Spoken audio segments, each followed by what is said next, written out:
मनुष्य की सोच संसार का सबसे गहन या कहो सबसे कठिन भाव है।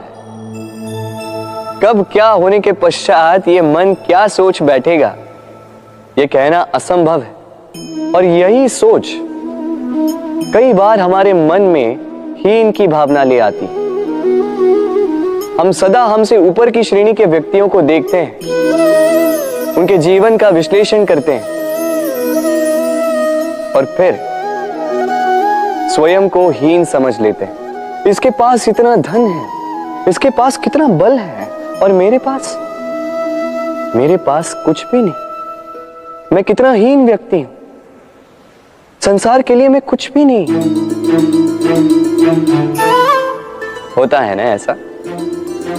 किंतु ऐसा नहीं है। आपके पास भी बहुत कुछ है, पलट के देखिए।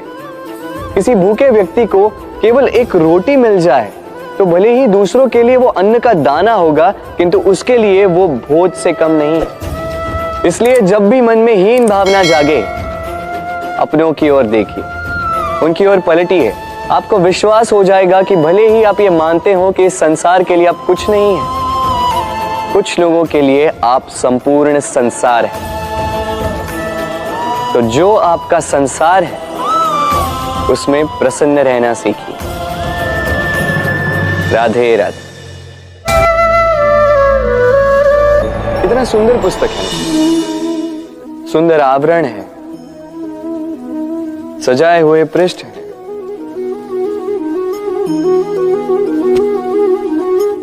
किंतु क्या ये सत्य में अद्भुत पुस्तक कहलाने की पात्र है? क्या इसमें जो लिखा है वो सत्य है, प्रेरणादायी है, हमारे लिए मूल्यवान है? कैसे निश्चय लिया जाए इस बात का? अब आप सोचेंगे कि सीधी सी बात है, आवरण को देख के पुस्तक की गुणवत्ता कैसे जानी जा सकती? इसके लिए तो आपको उसे पढ़ना होगा, उसे समझना होगा, समय देना होगा, है ना? बिल्कुल उचित सोच रहे हैं आप।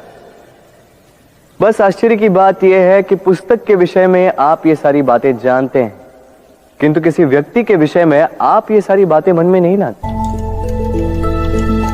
व्यक्ति का मूल्यांकन भी उसके वस्त्रों से, उसके शारीरिक रूप से या उसकी सुंदरता से नहीं किया जा सकता।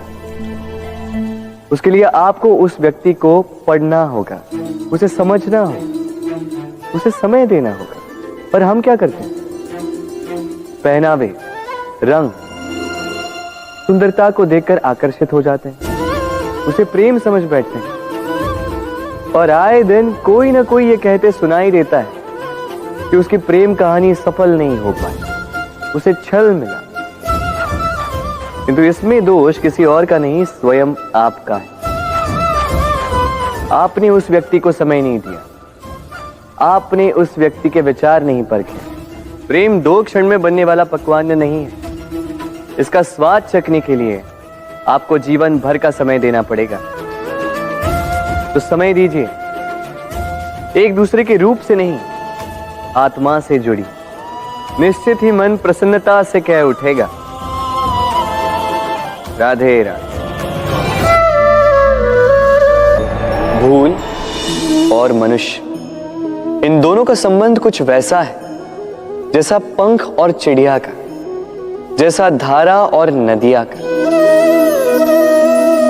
यदि भूल मनुष्य के स्वभाव का इतना महत्वपूर्ण अंग है तो आप सोचिए, इस पर लज्जा क्यों? इस पर लज्जा करना ठीक है ही नहीं। वैसे देखा जाए तो भूल हमें स्वयं को और श्रेष्ठ बनाने का अवसर देती है, पहले से अच्छा प्रदर्शन करने की प्रेरणा देती है। अब कदाचित आप में से कुछ इस बात से सहमत नहीं हो, क्योंकि बहुतों की दृष्टि में भूल दोष को जन्म देती है, दोष अपराध को, और अपराध के लिए क्षमा नहीं, दंड मिलना चाहिए। किंतु क्या आपने कभी सोचा है कि ऐसा क्यों होता है? क्या कारण है इसका? इसका कारण है भूल स्वीकार करने से बचना। यदि आप कोई भूल करोगे और उसे स्वीकारोगे नहीं, तो वो भूल दोष में बदल जाएगी और वो दोष अपराध। तो साहस रखिए, अपनी भूल को स्वीकार करना अपनी भूल को सुधारने की दिशा में सबसे पहला कदम होता है। और स्मरण रखिएगा, यदि कुछ अपराध है तो वो है समय पे अपनी भूल ना स्वीकार। राधे राधे।